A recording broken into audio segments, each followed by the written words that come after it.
કુમાર છું. આજે તમને સ્વામી વિવેકાનંદ વિશે વાત કહું છું.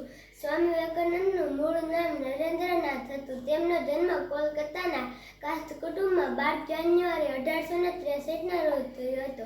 તેમના પિતાનું નામ વિશ્વનાથ દત્ત અને માતાનું નામ ભુવનેશ્વરી હતું. સ્વામી વિવેકાનંદ ભણવામાં તેજસ્વી હતા. તેમને વાંચનનો પણ ખૂબ શોખ હતો. તેમની યાદશક્તિ પણ અદ્ભુત હતી. તેઓ એકવાર પુસ્તક વાંચે અને તેમને બધું યાદ રહી જતું. તે નીડર હતા. પોતે અનુભવ ન કરે ત્યાં સુધી કોઈ વાતને સાચી માનતા નહીં. તે સ્વામી રામકૃષ્ણ પરમહંસને મળ્યા. તેમાં તેને સાચા ગુરુના દર્શન થયા. તે 23 વર્ષની નાની ઉંમરે ભગવા વસ્ત્રો પહેરી સંન્યાસી બની ગયા. તેમને સ્વામી રામકૃષ્ણ પરમહંસે વિવેકાનંદ નામ આપ્યું.